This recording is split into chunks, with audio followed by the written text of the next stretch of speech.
에스겔서 44장 4절부터 8절까지입니다. 그가 또 나를 데리고 북문을 통하여 성전 앞에 이르시기로 내가 보니 여호와의 영광이 여호와의 성전에 가득한지라 내가 얼굴을 땅에 대고 엎드리니 여호와께서 내게 이르시되 인자야 너는 전심으로 주목하여 내가 내게 말하는 바 여호와의 성전의 모든 규례와 모든 율례를 귀로 듣고 또 성전의 입구와 성소의 출구를 전심으로 주목하고 너는 반역하는 자 곧 이스라엘 족속에게 이르기를 주 여호와께서 이같이 말씀하시기를 이스라엘 족속아 너희의 모든 가증한 일이 족하니라 너희가 마음과 몸에 할례받지 아니한 이방인을 데려오고 내 떡과 기름과 피를 드릴 때에 그들로 내 성소 안에 있게 하여 내 성전을 더럽힘으로 너희의 모든 가증한 일 외에 그들이 내 언약을 위반하게 하는 것이 되었으며 너희가 내 성물의 직분을 지키지 아니하고 내 성소에 사람을 두어 너희 직분을 대신 지키게 하였느니라. 아멘. 기도하겠습니다. 하나님 아버지, 이 시간도 주의 말씀을 들으면서 우리가 하나님의 어떠한 크신 은혜 아래 있는가를 알게 하시고 하나님 앞에서 우리가 어떠한 존재인가를 깨닫게 하셔서 참으로 죄인된 그 모습 안에서 하나님의 은혜와 사랑을 더 깊이 알아갈 수 있도록 해주시옵소서. 예수님 이름으로 기도합니다. 아멘. 성경을 보면서 드는 생각 중에 하나가 이 성경은 아주 치밀하다는 것입니다. 성경이 치밀하다 그 얘기는 하나님 말씀이 빈틈이 없다 이러한 그 의미로 말씀을 드리고 싶은데 빈틈이 없다는 것은 하나님의 계획이 너무 치밀하고 허점이 없어서 반드시 그 하나님이 원하신 뜻대로 되어진다는 그런 뜻입니다. 그렇기 때문에 우리가 이처럼 그 친밀한 성경을 읽을 때에는 그 성경의 친밀함을 좀 따라갈 수가 있어야 하는 것입니다. 성경을 읽으면서 이 성경이 참 치밀하다, 정말 허점이 없다는 이러한 점에 대해서 우리가 좀 놀랄 수 있어져야 됩니다. 근데 대개 기독교인들이 성경을 그 이야기하는 것을 보면은 치밀하기는 그냥 너무 엉성해요. 너무 엉성하고 어쩔 때는 웃음이 나오기도 합니다. 너무 엉성해서요. 한마디로 말해서 성경을 해석해 놓은 것이 너무나 허점들이 많다는 겁니다. 허점이 많으면 논리가 엉성해지고 앞뒤가 전혀 맞지 않은 그런 얘기를 하게 되어집니다. 그런데도 불구하고 그렇게 엉성한 이야기를 진리라고 하면서 믿고 또 받아들이면서 하는 걸 볼 때에 저로서는 굉장히 웃기죠. 코미디 보는 것처럼 너무너무 웃깁니다.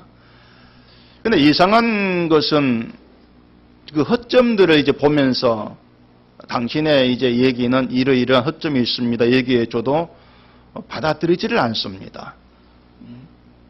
대표적으로 이제 이단이나 그 사이비가 말한 성경 내용들 보면 너무 엉성하죠. 엉성하고 앞뒤가 전혀 맞지가 않죠. 그러면 그렇게 그 앞뒤가 맞지 않은 것에 대해서 이제 얘기를 해주면은 받아들이면 되는데 받아들이지를 않고 오히려 화를 내게 되지 않습니까? 그래서 유대인들이 예수님을 죽인 것이고 또 복음을 전한 스데반도 죽인 거예요. 그 스데반이 공회에 잡혀와 가지고 공회원들 앞에서 이제 설교하는데 아브라함부터 시작해 가지고 솔로몬 성전 이야기까지 얘기를 쫙 풀어갑니다. 그 스데반 설교를 보면은 도무지 반박할 수 없을 정도로 논리정연하게 하나님이 하신 일에 대해서 얘기를 하고 있습니다. 이스라엘의 역사 속에서 하나님이 어떻게 일하셨느냐, 그걸 이제 계속 이야기를 하고 있거든요. 그 당시 유대인들이 주장했던 그 신앙은요, 자기들이 아브라함 자손이고 율법 받은 유일한 하나님 백성이라는 겁니다. 그게 그들 신앙이었거든요. 근데 스데반이 그 아브라함 이야기하고 또 모세 이야기를 하면서 어떤 이야기 하냐면은 모세가 하나님이 이스라엘 가운데 세우신 선지자였는데 너희 조상들이 모세에게 복종지를 안 했다는 거예요. 그리고 그 마음이 도리어 애굽으로 향했다. 애굽으로 향해서 모세가 산에 올라가 가지고 내려오지 않으니까 그들 눈에 자기 이제 보이는 신, 자기들을 인도할 신을 만들자 가면서 너희가 송아지를 만들었다. 그게 우리 역사 아니냐? 그렇게 얘기를 하고 있는 것이죠. 쉽게 말해 스데반 얘기는 그겁니다. 뭐 하나님 백성이라고 이스라엘이라고 웃기지 말라는 겁니다. 웃기지 마 그거예요. 그러니까 우리 조상도 알고 보면은 선지자 모세 말을 거역한 그런 조상이 아니냐. 그리고 송아지 만들어가지고 우상 섬긴 그러한 폐역한 존재 지나지를 않는다. 그런 얘기를 하는 겁니다. 스데반 말은 사실이지 않습니까? 사실이고 또 없는 말을 지어낸 것도 아니고 또 공회에 있던 공회원들이 그 모르는 내용도 아니에요. 아는 내용이란 말이죠. 근데 스데반의 말에 화를 내면서 이제 결국 돌을 들어 때려 죽인다는 얘기입니다. 맞는 말을 했는데 유대인들에게는 그 신앙적인 우월감이 있었어요. 그 우월감에 뭐가 있냐면은 우리는 아브라함 자손이다. 그게 있었단 말입니다. 조상 대대로 하나님을 섬겨온 민족이다. 그런 우월감이 자리하고 있었죠. 근데 스데반의 말이 결국 무언가 하면은 그들 우월감을 꺾어버린 거예요. 그 우월감에 아예 그냥 뭐 똥을 끼얹는 것이다. 뭐 이렇게도 얘기할 수가 있는 겁니다. 하나님 백성으로 자부했던 이스라엘에게 있어서 이방인과 다를 바 없었던 그 불신앙의 일들, 그걸 끄집어낸다는 건 굉장히 자존심 상하는 그런 일이 아닐 수가 없는 거예요. 스데반이 그런 설교를 이제 하는 것은 아브람 자손이고 뭐 율법을 행하고 할례를 행했다고 해서 너희가 하나님 거룩한 백성이 된다는 생각 버리라는 겁니다. 다 버리고 하나님의 은혜로 산다는 거기에 눈을 뜨자는 거예요. 그러니까 스데반의 말은 단지 이스라엘의 역사에 흘러왔던 그 어떤 불신앙의 불미스러운 일들 이걸 끄집어내가지고 봐 너희가 이런 존재야 그걸로 끝나는 것이 아니고 우린 이런 존재였는데 하나님의 은혜로 지금까지 살아온 거야 그 얘기를 하고 있는 거예요. 그러니까 다른 거 다 저버리고 하나님의 은혜로 산다는 거 여기 눈을 뜹시다. 그게 신앙이니까 그런 취지로 설교를 한 게 스데반 얘기했단 말입니다. 말씀드린 것은 스데반이 그렇게 아브라함부터 시작해가지고 요셉 이야기를 하고 모세 이야기를 하고 또 다윗이 하나님의 집을 짓게 해달라고 기도했고 또 솔로몬이 하나님을 집을 지었던 그 성전 이야기까지 설교를 한단 말이에요. 그러니까 어떻게 보면은 그 설교가 그냥 이스라엘 역사에 대한 설교 그렇게 볼 수가 있는데 스데반 설교에 뭐가 들어있냐면은 인간의 불의함이 들어있는 겁니다. 불의함이 들어있고 실패가 들어있어요. 그리고 그 불의하고 실패한 인간을 속에 하나님이 어떻게 일하셨느냐 이걸 얘기하고 있는 겁니다. 그게 스데반 설교였어요. 그러니까 스데반은요 어떤 인간의 위대함이나 인간의 이런 업적 이러한 건 전혀 언급하지를 안 했습니다. 그런 게 없으니까 스데반이 본 역사에는 결국 이스라엘 역사에서 드러난 것은 인간의 불순종이었고 불의함이었다. 그런데 그럼에도 불구하고 하나님께서 언약을 이루시도록 일을 하시더라. 결국 그거란 얘기입니다. 그걸 두고 친밀하다 이렇게 말씀드린 거예요. 그게 두고 친밀하다. 그러니까 어느 한 부분에서도 성경은 어떤 인간의 공로나 업적이나 어떤 의로움이나 행함이 뛰어들 틈이 없다는 거예요. 어느 한 부분에서도 바늘꿀만도 없다는 얘기입니다. 그렇게 친밀하다고 하는 거예요. 우리가 성경 앞에 두고 아니 하나님 왜 우리 공로를 인정하지 않습니까? 우리가 할 만큼 하고 살았는데 왜 인정하지 않습니까? 이렇게 반박을 하면은요 성경은 너희는 이런 존재 지나지를 않아. 할 말 없게 만들어버리는 겁니다. 너희 이런 존재가 지나지를 않는다는 거죠. 그래서 우리가 성경을 정말 제대로만 보게 되어지면은요, 할 말이 없어져요, 정말. 아, 내가 이런 인간이었구나.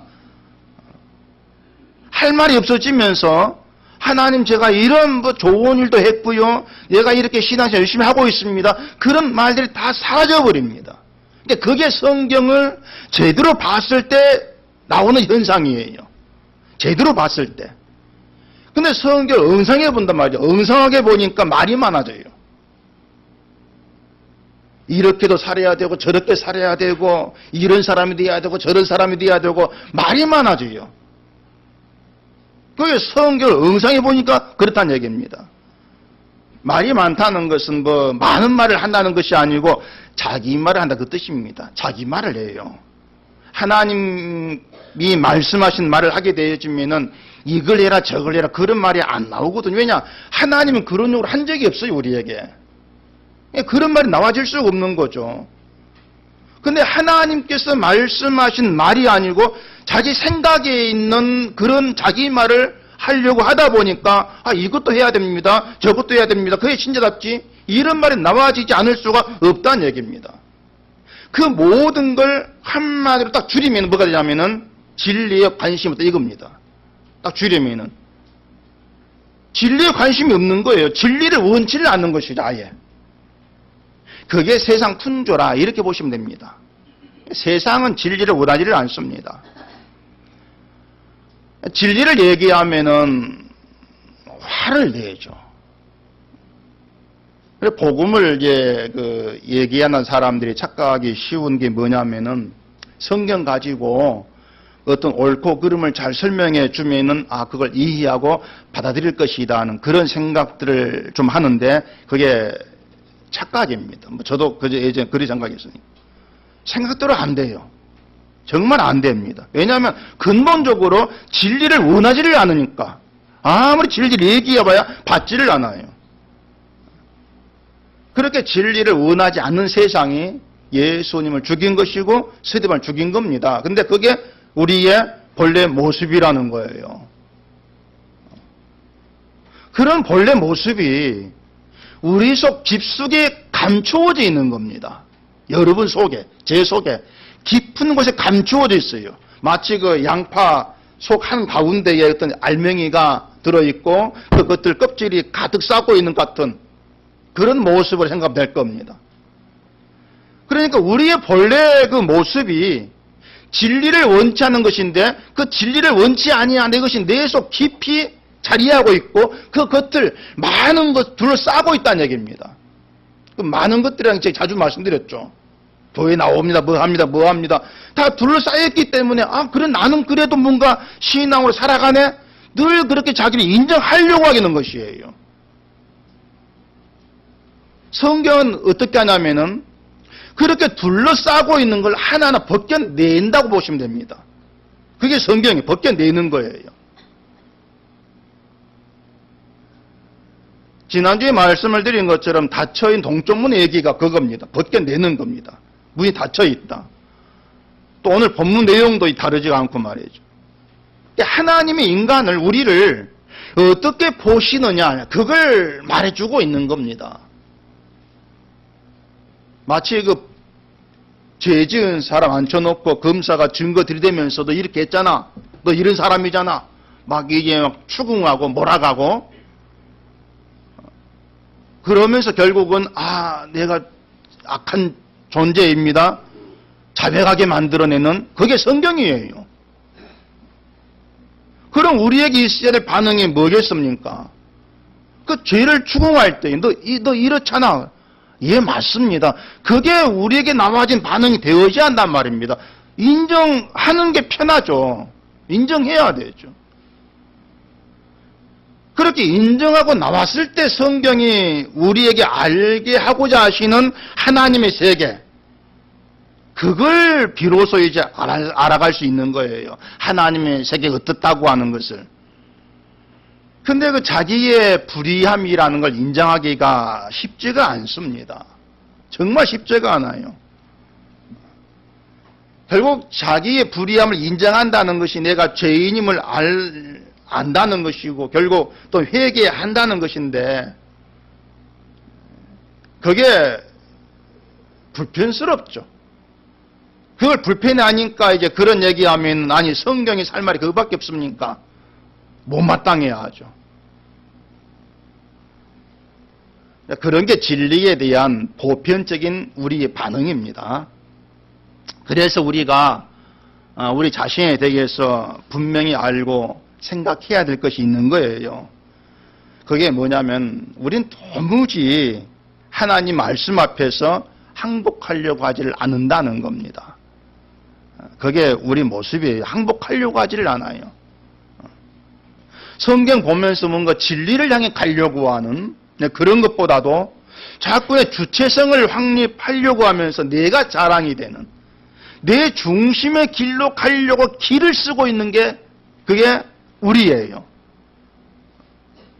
자, 그러면은 그런 우리가 성전에 들어가겠습니다 이렇게 나온다면은 과연 하나님 문팡 열고 환영하겠냐 말입니다. 닫힌 문이 그거예요. 허용하지를 않는다는 겁니다. 우리 같은 존재가 들어오는 걸 하나님이 원치를 않으신다는 거예요. 닫아버린 겁니다. 하나님이 들어간 동쪽 문이 닫혔잖아요. 우리가 들어갈 수 없도록 닫힌 문 앞에서 우리는 뭘 해야 되겠습니까? 문이 닫혔는데 뭘 하겠어요? 열어달라고 문을 두드려야만 되겠습니까? 그러면 열릴까요? 문 막 두드리면은. 닫힌 문 앞에서 우리가 할 수 있는 것이라고는 왜 문을 닫았지? 내가 이런 존재여서. 그랬을 때에 문이 닫힌 게 당연합니다. 그렇게 나와질 수밖에 없는 거예요. 그렇게 자수하는 것밖에 없죠. 그게 우리 최선이란 말입니다. 자수해버리는 거. 성경이 치밀하다고 말씀을 드렸는데 인간이 끼어들 틈이 없다 의미에서 치밀하다고 말씀드렸잖아요. 성경이 증거하는 내용 처음부터 마지막까지가 한결같이 인간 실패를 얘기합니다. 창세기 출발부터 인간 실패지 않습니까? 그 실패를 말하면서 할 수 있다는 그 말을 하지 못하게 막아버리는 거예요. 제가 지금 이 말을 계속 반복해서 여러분께 드리는 그 이유는 성경이 우리에게 뭘 지금 얘기를 하고 있는지를 아는 게 중요하고요. 성경에 증거하는 그 내용 앞에 우리는 항복한 자로 나와지는 게 중요하기 때문에 그런 겁니다. 성경이 우리에게 뭘 얘기하는가? 그걸 알고 성경을 봐야 될 게 아니겠습니까? 이런 점에서 얘기한 대로 오늘 본문도 성경의 치밀함 우리에게 지금 보여주고 있는 겁니다. 얼마나 치밀한지. 인간이 정말 끼어들 틈이 없는 것을 알게 해주죠. 5절 보십시다.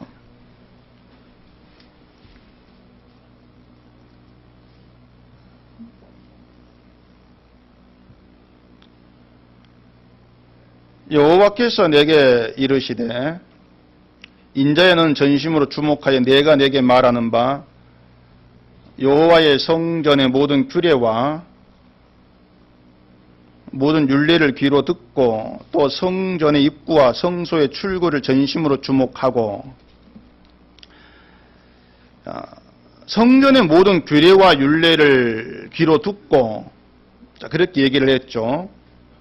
그러면은 규례와 율례를 귀로 들었다면은 되게 보편적으로 다음에 생각하는 것이 뭐겠습니까? 율례와 규례를 귀로 들었어요. 그럼 다음에 생각에 따라 나오는 것은 들었으니까 이제 실천해야 되지. 되게 그렇게 흘러간다는 얘기입니다. 그렇게 내가 들었어. 그럼 실천해야지. 이것이 솔로몬 성전의 신앙이라는 거예요. 솔로몬 성전에. 그 솔로몬 성전에서는 하나님의 말씀 규례대로 행하고 실천하려고 하는 인간의 열심 신앙이 있었습니다. 그게 솔로몬 성전입니다. 그게 지금의 기독교 신앙이고요. 그러니까 말씀을 들었으니까 실천해야 된다는 그러한 생각이 아주 강하게 뿌리박혀 있는 거예요. 근데 5절에서 뭐라고 하냐면은 그 성전의 모든 규례와 율례를 귀로 듣고 또 성전 입구와 성소의 출구를 전심으로 주목하라고 합니다. 성전의 출구, 입구를 보라고 한 얘기죠. 주목하라는 얘기죠. 성전 입구와 성소 출구는 같은 문이에요. 문 바깥에서는 들어간 입구가 되고 안에서는 출구가 되지 않습니까? 같은 문이에요. 그렇게 보면 이 문은 동쪽을 향한 문이죠. 닫힌 문을 의미하는 것으로 볼 수 있다는 얘기입니다. 자, 규례와 윤리를 들었어요. 들었는데 문을 주목해 보니까 닫혀 있다는 얘기죠. 그게 뭘 의미하겠습니까? 규례와 윤리를 들었을 때 그걸 듣고도 그 규례와 대로 살 수 없는 그 인간의 존재성. 결국 뭔가 하면은 규례와 윤리를 들으니까 내가 성전에 들어갈 수 없는 존재구나. 불의함이 드러나게 되어진다는 얘기입니다. 그러니까 문을 주목하라는 얘기는 너 이런 존재잖아. 율법이 죄를 드러낸다는 것과 같은 것이죠. 규례를 들으니까 하나님께 나아갈 수 없는 존재가 나구나. 이걸 알게 된다는 거예요. 그래서 뒤에 6절 보면은 이스라엘 이렇게 얘기를 해요.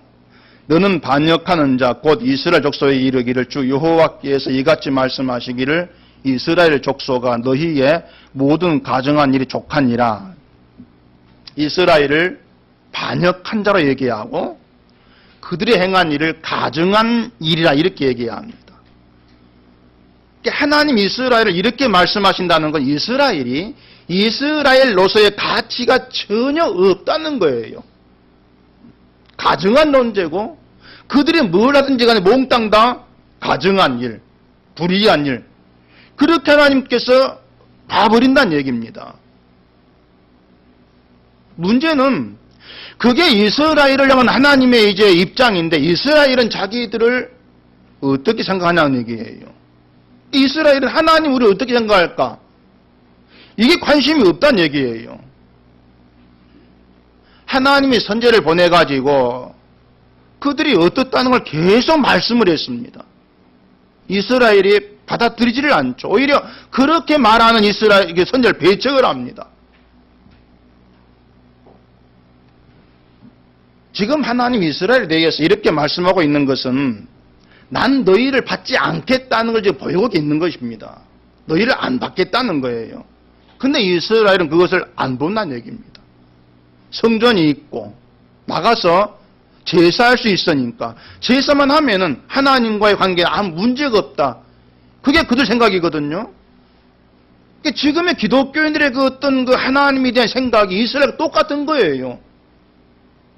난 예배 드리잖아. 나 헌금하고 기도하잖아. 성경 보잖아.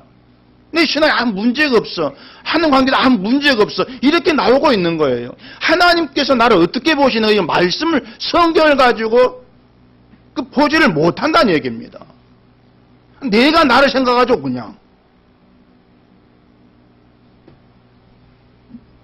그렇기 때문에 하나님이 나를 어떻게 보시는지에 대해서는 도무지 고민하지도 않고 생각지도 않고 그냥 내가 생각하는 신앙생활을 하고 있다는 것으로 난 문제없다. 그런 생각을 머물러 버리는 거예요. 그렇게 자기를 알지를 못하니까 기독교인들이 흔히 내가 신자인데 어떻게 살아야만 신자답게 보일 수가 있습니까? 근데 그런 쪽으로 흘러간다는 얘기입니다. 그런 생각하는 것도 뭐냐면 내가 신앙이 있다고 생각하는 겁니다. 신앙이 있으니까 이제 어떻게 살아볼까 나오는 것이죠. 그래 제가 기독교인들을 보면서 자꾸 가끔 생각하게 되는 것은 지금의 기독교인들이 마치 신기루 보면서 달려가는 것과 그렇게 보이는 겁니다. 신기를 향해 달려가는 거. 신기루라는 게 그 사막에서 빛의 어떤 굴줄로 나타나는 그 현상이라고 그러죠. 없는 허상인데 눈에는 실제가 있는 실상으로 보이는 거죠. 그래 나무가 보이기도 하고 호수가 보이기도 하고 다 거짓이라니 가보면은 멀리서 보면은 분명히 존재하고 있습니다. 존재하고 있는데 가보면 사라지고 없어요. 그 신기루죠. 얼마나 허무하겠습니까? 그 사막에서 먹이 마를 때 간절한 게 물이잖아요. 물인데 호수가 보여서 야 이제 물 먹을 수 있겠다 막 달려가고 있는데 가보니까 없다는 얘기예요. 그렇게 헤매다가 목말라 죽는 게 사막에서 길을 잃은 자의 운명이다. 그렇게 얘기할 수 있을 거란 얘기입니다. 근데 제가 이 성경이라고 하는 그 시각에서 지금의 기독교의 어떤 그 현실을 바라보니까 마치 신기루를 쫓는 것처럼 그렇게밖에 보이지를 않더란 얘기입니다. 그게 신기루라고 하는 것은요, 정말로 진리를 원하는 그 마음으로 성경을 보면은 보이게 되어 있습니다. 정말 뭐가 진리인가, 거기에 우리가 마음을 두면서 성경에 뭘 얘기하는가, 그 속에 들어가게 되어지면은 아, 내가 쫓았던 게 신기루였구나, 다 드러날 수밖에 없는 거예요. 근데 진리 자체를 원하지 않고 진리로 사는 것보다 지금까지 내가 익숙하게 살아온 세상에 사는 거에 더 마음을 두고 있으니까 성경으로 이게 옳고 이건 그런 겁니다 말해줘도 받지를 않는 그런 답답함이 있다는 얘기입니다. 이스라엘은 자기들이요, 하나님 백성이라는 걸 전혀 의심치를 안 했습니다. 어떻게 의심합니까? 율법 받았고 율법대로 산다고 생각하고 있고 할례까지 행하고 말이죠. 규례대로 산다고 믿고 있는데 그런 자기들을 하나님 백성이 아니야, 부정할 수가 없는 거예요. 근데 그게 그냥 그들 믿음이었다는 얘기입니다. 그냥 그게. 분명히 본문에서 하나님은 이스라엘을 가리켜서 반역하는 자다. 그들이 행한 걸 두고 가증한 일을 행한다. 그렇게 말씀하고 있을 뿐이란 얘기입니다. 반역하는 자, 가증한 일을 행한다. 이것은 쉽게 말해서 자기 중심으로 자기를 위해 산다. 그거예요. 무슨 우리가 생각하는 그런 어떤 도덕적으로 악한 일을 행하는 그것이 아니고 자기 중심으로 살아가는 겁니다. 그걸 하나님 반역하는 거 얘기해요. 가증한 것을 얘기하고. 세상도 날 위에 있는 세상이야, 그렇게 바라버리는 것이고, 신앙생활 그것도 날 위에 하는 것으로 생각해버리죠. 그렇기 때문에 나 위에서 신앙생활 잘해야 돼, 이런 강박관념에 빠진다는 얘기입니다. 그게 반역이라는 겁니다. 그게 가증한 일이에요. 성경 그 죄라고 얘기합니다. 자, 이렇게 얘기하면 아니 사람이 어떻게 자기를 위해 살지 않을 수가 있겠습니까? 이런 불평이 이제 있을 수가 있는데, 사람이 자기를 위해 살지 않을 수 있는 사람이 못 되기 때문에 하나님을 위해 살 수 없는 게 인간이라는 겁니다. 우린 하나님을 위해 살 수 있는 존재가 못 돼요. 그것부터 받아들이고 시작하자 그 말입니다. 그것부터가. 7절 보십시다. 너희가 마음과 몸에 할례받지 아니한 이방인을 데려오고 내 떡과 기름과 피를 드릴 때에 그들로 내 성소 안에 있게 하여 내 성전을 더럽힘으로 너희에게 모든 가증한 일 외에 그들이 내 언약을 위반하게 하는 것이 되었으며. 자, 거기 보면 마음과 몸에 할례받지 않은 이방인, 이런 말이 있습니다. 이방인을 성전에 들어와 가지고 그들을 성소 안에 있게 해서 성전 더럽혔다, 이렇게 얘기하고 있는데, 근데 이방인을 성소 안에 데리고 왔다는 게 납득이 안 돼요. 왜냐하면은 성전의 성소는 거룩한 장소입니다. 제사장만 들어간다는 얘기죠.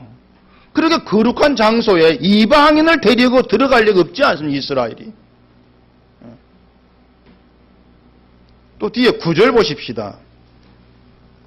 주 여호와께서 이같이 말씀하셨느니라. 이스라엘 족속 중에 있는 이방인 중에 마음과 몸에 할례를 받지 아니한 이방인은 내 성소에 들어오지 못하리라. 여기서도 마음과 몸에 할례 받지 않은 이방인, 이런 말이 있죠. 이방인 누구냐면은 마음과 몸에 할례 받지 않은 사람이에요. 그렇게 보시면 돼요. 마음과 몸에 할례 받지 않은 자를 이방인, 이렇게 지금 지칭을 한다는 얘기입니다. 그리고 그들은 하나님의 성소에 들어오지를 못한다 그래요. 만약 그들이 성소에 들어오면 그것이 곧 성전 더럽히는 것이다, 그렇게 얘기한다는 얘기죠. 자, 그렇게 오면은 성소의 동쪽문을 닫아버린 것은 마음과 몸에 할례받지 않은 이방인이 그 성전에 들어오는 것을 막으시기 함이라는 얘기입니다. 이방인은 못 들어온다는 것이죠. 바꾸어 말하면 성소에 들어갈 수 있는 사람은 마음과 몸에 할례받은 사람이다. 그렇게 바꾸어 얘기할 수가 있습니다. 자, 할례 얘기를 좀 해보십시다. 이스라엘 남자는 난지 8일 만에 할례받게 되어 있습니다. 그래서 이스라엘에게는 몸에 할례받지 않은 사람 몽땅 다 이방인이에요. 근데 하나님은 몸의 할례만 얘기하는 게 아니란 얘기예요. 마음의 할례까지 추가해서 말씀을 합니다. 비록 몸의 할례를 받았다 할지라도 마음의 할례를 받지 않으면 너희 이방인이다. 그 얘기거든요. 그러니까 하나님께서 지금 말씀한 이방인의 기준은 너희들 아브람 자손이 아니야. 그게 아닙니다. 율법 받았어 안 받아 이게 아니에요. 몸에 할례 했어 안 했어 이게 아니란 얘기예요. 다 떠나서 결정적으로 마음과 몸에 할례를 받았느냐 그렇게 묻고 있다는 얘기입니다. 마음과 몸에. 그래서 이스라엘을 할지라도 아브람 자손이라 할지라도 몸에 할례 했다 할지라도 마음의 할례를 받지 않았으면 이방인으로 간주해 버린다는 겁니다. 그리고 성소에 들어올 수가 없다고 하는 거죠. 이게 무슨 말입니까? 마음과 몸의 할례를 받아야만 진짜 이스라엘 그렇게 인정이 되는 거예요. 자, 그럼 할례가 뭐냐? 할례는 잘라내는 겁니다. 이제 몸의 할례야 우리가 뭔지 잘 알 수 있지 않습니까? 흔히 고리 잡는다 말하죠. 그러면 마음의 할례는 어떻게 해야 되냐 그 말입니다. 마음의 할례는 할례가 잘라내는 것이라면 마음의 할례는 마음에서 뭔가 잘라내는 게 있어야 돼요. 그래야 마음의 할례를 받는 게 돼요. 그러면은 내 마음에서 뭘 잘라내야 된다는 것이냐? 또 그걸 우리가 잘라낼 수가 있느냐? 그게 중요한 얘기죠. 창세기 17장 가보십시다.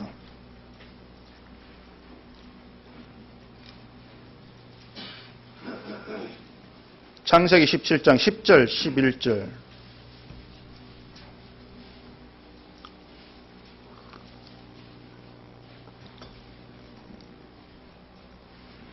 너희 중 남자는 다 할례를 받으라. 이것이 나와 너희와 너희 후손 사이에 지킬될 언약이니라. 너희는 포피를 베어라. 이것이 나와 너희 사이에 언약의 표정이니라. 자, 여러분 아다시피 할례는 하나님이 아브라함에게 세운 언약입니다. 그 할례를 언약의 표징 이렇게 말씀을 하는데 유독 할례를 언약의 표징이라고 지금 말씀하시는 것은 언약은 지워지거나 취소되지 아니한다는 그런 의미로 우리가 이해할 수가 있어요. 뭐냐면 몸의 할례를 했습니다. 그 몸의 할례는 내 몸이 존재하는 한 지울 수가 없습니다. 취소할 수도 없는 거예요. 그것처럼 하나님의 언약은 지워지거나 취소되지 아니한다. 이런 의미로 할례를 언약의 표징 이렇게 말씀한 것을 볼 수 있다 그 말입니다. 그래서 할례를 언약으로 세우셨다고 하는 것은 그 몸에 할례를 행하게 함으로 인해서 언약의 어떤 표정을 남겨놓는 것이죠. 그걸 통해서 너희는 취소되지 아니하는 하나님의 언약 아래 존재한다. 그걸 잊지 말라는 취지로 볼 수가 있는 겁니다. 그러니까 이스라엘 다움이 뭐냐면은 하나님 언약을 잊지 않는 거예요. 우리는 하나님의 언약으로 살아갑니다. 우리 힘이 아닙니다. 그걸 아는 게 이스라엘이란 그 말입니다. 그렇기 때문에 몸에 할례를 했다니 전부가 아니란 얘기예요. 할례를 해도 할례의 의미를 잊고 살면 할례 행한 것으로 간주하지를 않습니다. 그냥 몸에 살짝 잘라내고 할례했습니다. 그 끝. 난 이스라엘입니다. 그걸 인정하지를 아니한다는 거예요. 할례를 해도 할례의 의미를 아는 거죠. 그게 중요한 거죠. 그래서 마음의 할례 이걸 말씀하고 있는 거예요. 몸의 할례를 행하라 그 의미를 마음에 두고 살아가는 것이 마음의 할례란 얘기입니다. 그래서 하나님 일찍이 이스라엘에게 마음의 할례를 말씀을 했어요. 신명기에서 10장 16절 보시면은 그러므로 너희는 마음에 할 일을 행하고 다시는 목을 곧게 하지 말라. 이렇게 말씀을 했습니다. 일찌감치. 바꾸어 말하면요. 목이 곧은 것이 마음에 할 일을 행하지 않는 것이 그 뜻이에요. 몸이 곧은 것이. 목이 곧다는 게 뭐겠습니까? 목이 곧다. 그게 뭐겠어요? 하나님 보실 때 목이 곧은 것은요. 자기에게 있는 것을 자기의 힘과 자랑거리로 삼으면서 그걸로 살아가는 것입니다.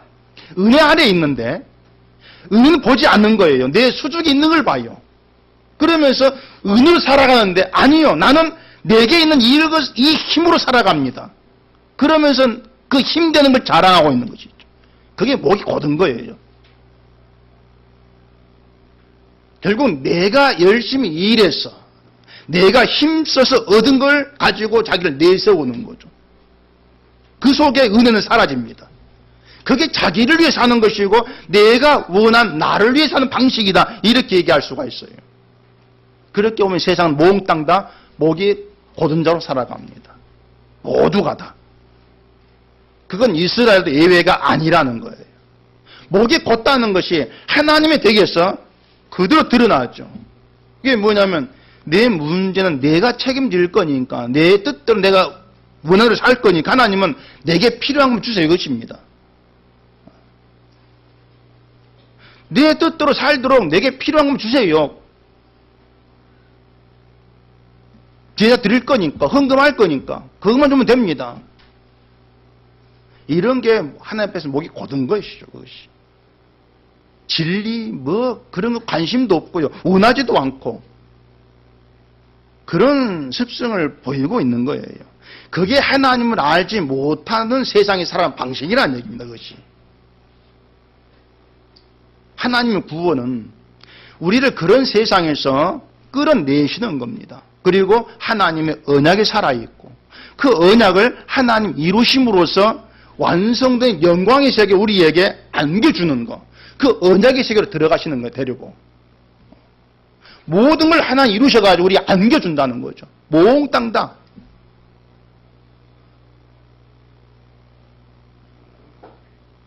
그러니까 우리가 신자라면은 중요하게 생각해야 되는 건 세상을 어떻게 사는가 이게 아닙니다. 하나님이 자기 백성을 왜 세상에서 이끌어내기 위로 하시고 우리는 왜 세상에서 나와야 되느냐 그 생각이 살아 있어야 한다는 거예요. 다시 말해서 어떤 생각을 가지고 살아갑니까? 그게 중요한 것이죠.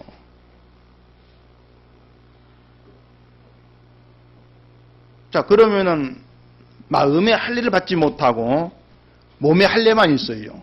그럴 때에 어떤 현상이 나오겠습니까? 마음에 할례가 없는 상태에서 몸에 할례만 있을 때 나와지는 것은 몸에 있는 할례를 가지고 내가 이렇게 우월해 그런 조건으로 삼아버립니다. 몸의 할례를. 그래서 이스라엘이 할례 받지 않은 이방인을 더럽다 했지 않습니까? 우린 거룩한데. 근데 하나님은 너희는 그걸 보니까 마음과 몸에 할례 받지 않은 너희가 이방인이다. 이렇게 말씀하는 거예요. 몸의 할례도 인정치 않아 버리는 것입니다. 왜? 할례 의미를 모르니까. 우리도 다르지가 않아요. 우리가 난 하나님 백성입니다. 아무리 외치고 얘기를 하고 강조해도 할례가 없으면 이방인입니다. 할례가 잘라내는 것이라겠죠. 마음의 할례를 받는다면 내 마음에서 잘라지는 게 있어야 한다겠습니다. 그럼 우리 마음에 잘라져야 되는 거 그게 뭐냐? 뭐 교만이고 탐욕이고 시기고 뭐 그런 것이겠던가. 만약 우리 마음에서 교만 잘라내고 시기 잘라내고 미움 다 잘라내면 아마 우리는 죄 없는 사람을 살 수 있을 겁니다. 아무 죄 없는 사람. 근데 여러분 그런 사람을 살고 싶습니까? 한번 물어보십시다. 교만 잘라지고 시기 잘라지고 미움 다 잘라지고 아무것도 정말 백지 같은 그런 마음으로 세상을 살고 싶은가 말이죠. 세상은 그런 사람에서 살지 못하게 되어 있습니다. 이 땅의 구조가. 그렇게 살면은 날마다 보이스피싱 당하고 사기당하고 다 뺏기고 아마 그러지 않겠어요? 하나님은 우리 마음에서 어떤 그런 시기, 탐욕, 교만 다 잘라내고 죄 없는 정말 깨끗한 그런 마음 살아가라. 그걸 원하시는 게 아니에요. 하나님은 훌륭한 사람을 원하지 않습니다. 신앙생활 잘한 사람으로 우리를 만들려고 하지 않습니다. 훌륭하다. 사람이 훌륭하다고 해서 그 사람이 하나님의 은혜를 감사하는 거 아니잖아요. 신앙생활 잘한다고 해서 역시 은혜 알고 감사하는 게 아닌 거예요. 오히려 마음의 할례 받지 못한 상태에서 나 잘해 이게 있으면은 그 잘한다고 하는 것이 자기 우월감으로 드러나죠. 자랑거리가 돼요. 하나님이 원한 사람은 나 잘한다, 나 이거 됐고 저거 됐어. 그런 게 없는 사람. 그런 게 없다는 것은 내가 할 수 있는 건 아무것도 없습니다 하는 것을 알게 된 거예요. 하나님의 은혜 앞에서 언약을 이루어 가신 하나님의 앞에서 내가 해서 되어지는 건 아무것도 없습니다. 이게 마음의 할례란 말입니다. 그게 마음에서 잘라내진 거예요. 그 할례를 우리가 스스로 할 수 있는 게 아니죠. 그래서 성령을 보내시는 거예요. 성령을 보내서 나 잘한다 이렇게 말할 수 없는 존재라는 걸 보게 하시고 그냥 부끄러운 문제 그대로 나오게 하는 겁니다. 아, 부끄럽습니다. 그대로 나오게 하는 거예요. 자기 자신을 하나님께 나아갈 수 없는 이방인으로 여기게 하신다 그 말입니다. 내가 이방인입니다. 하나님을 위해 산다고 했던 모든 것들도 실상은 하나님의 저를 더럽히는 것이었을 뿐입니다. 그렇게 알게 하는 거예요. 그게 마음의 할례예요.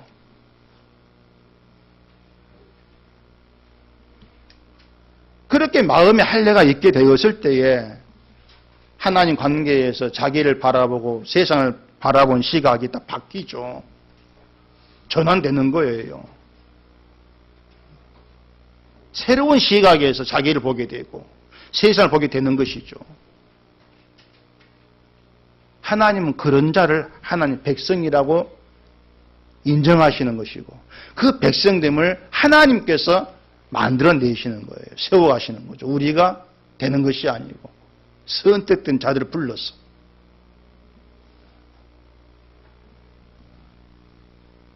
그래서 신자는요, 예수 그리스도 안에 사는 하나님 백성이다. 예수 그리스도 안에 사는, 그걸 잘 좀 생각하셔야 됩니다. 예수 그리스도 안이라고 하는 것은 하나님 언약의 세계입니다. 하나님 약속이 있는 세계예요. 그 세계에서는 은총과 사랑으로 충만한 세계입니다. 언약을 이룩하신다는 것이 결국 언약을 이루심으로 인해서 우리에게 그 하늘의 영광은 좋은 것을 안겨주겠다는 것 아닙니까? 그 자체가 은총이고 사랑이에요. 이방인에 불과한 우리에게 그 영광을 주겠다는데 그보다 큰 은총이 뭐가 있습니까? 없는 거예요. 그러니까 예수 그리스도 안에 있다는 완성의 세계입니다. 그래서 진심으로 예수 그리스도 안에 사는 신자는요, 내가 뭘 하고 안 하고 진짜 안 매입니다. 거기에 매이지를 않습니다. 그냥 예수 그리스도에게서 알기는 은혜로만 살아가요. 그냥 은혜로 살면서, 그렇게 살아가면서 내가 몸담고 있는 세계의 모든 게 하나님의 은혜구나 늘 실감을 해요. 그러니까 그렇게 살아가면 은혜가 더 깊어지는 것이죠. 더 깊이 알아가는 것이고 하나님의 사랑이 더 깊이 매이는 것이고, 그러면서 은혜와 사랑에 의해서 타인에게 은혜와 사랑을 증거하는 그런 일로 또 하기도 되어진다는 얘기입니다. 늘 말씀을 드리지만 특별한 어떤 일을 해야 그게 신자로 사는 것이 아님을 좀 아시기를 바랍니다. 은혜 아래 있는 신자는 잠을 자도 은혜 아래 있는 것이고요. 밥을 먹어도 은혜 아래 있는 거예요. 제 말 틀렸습니까? 잠을 자도 은혜 아래 있고 밥을 먹어도 은혜 아래 있는 그걸 내 현실로 인정하지 않고 받지를 않고 스스로 믿지를 않으니까 결국은 내가 뭔가를 만들어 내가지고 그걸로 자기를 확인하려고 하게 되어진다 그 말입니다. 내가 만드는 걸 가지고 내가 신자구나 믿음 생활했구나 그렇게 자기를 확인하려고 하는 거죠. 그게 목이 곧은 거예요. 그것이. 그게 마음의 할 일을 받지 않은 것이라는 얘기입니다. 성전은 그런 이방인을 허용치를 않습니다. 왜? 들어와 봐야 결국은 뭐가 나옵니까? 내 이만큼 했는데 자기 장이 나오지 않습니까? 성은 더럽히는 것이죠. 어떤 작곡가가 이런 얘기합니다. 누워서 침대에 누워 잠을 자려고 하는데 침대가 삐걱거리더래요. 그 삐걱된 소리를 듣고 곡을 썼다 그럽니다. 그 소리 듣고. 그게 뭘 의미하냐면요. 그 작곡가의 삶 전부가 음악 세계라고 하는 거죠. 그 작곡가가 무슨 곡을 쓰고 막 노래 부르고 악기 연주하고 그럴 때에만 뭐 음악 세계 활동을 하는 게 아니란 얘기입니다. 그럴 때만 음악가가 되는 게 아니란 얘기예요. 가만히 있어도 모든 관심은 곡 쓰고 음악으로 향해 있잖아요. 그러니까 침대에 삐걱거리는 소리 듣고 곡이 나오지 않습니까?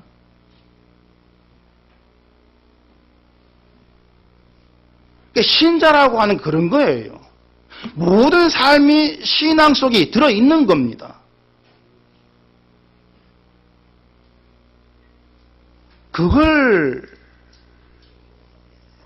이해를 못하고 자꾸 내가 뭘 좀 좋은 행동을 만들어내야 그게 신자답지 않은 것인가 그 생각에서 자꾸 벗어나지를 못하니까 자꾸 뭐 공장처럼 자꾸 뭘 제품을 만들어내려고 하는 것입니다. 제발 그러지를 마시란 것이에요. 내가 만들어내면 그걸 자랑할 수밖에 없습니다. 난 이걸 만들어내었습니다. 그건 신앙이 아니에요.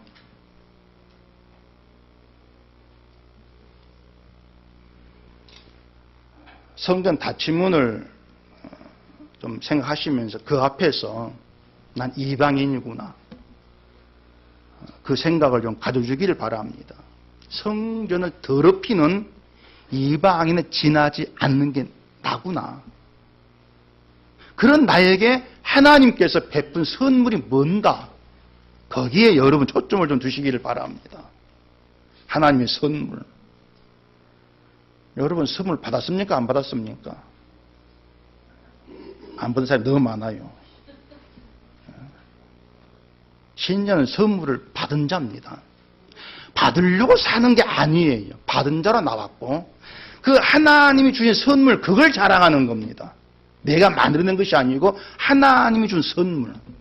그 자랑에는 결국은 나는 바울처럼 무능합니다. 난 한 게 아무것도 없습니다. 하나님께서 이걸 만들어서 내게 주셨습니다. 그래서 난 하나님의 은혜로 살아갑니다. 어떤 형편에서도 그 은혜로운 기쁨, 감사가 나와지는 거죠. 그게 여러분을 향한 하나님의 뜻이라고 하는 거예요.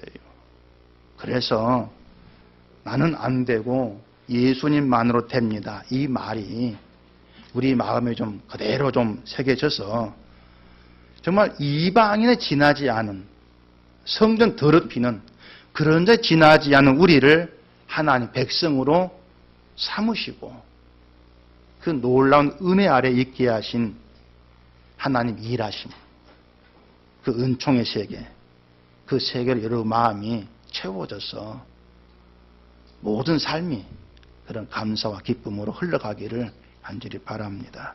기도하겠습니다. 우리 아버지 하나님, 우리가 세상을 보고 살아가면서 늘 하나님과 어떤 관계에 있는가를 놓쳐버립니다.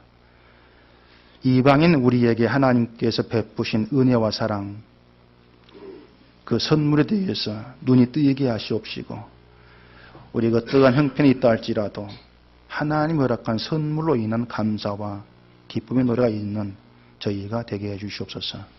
예수님 이름으로 기도합니다.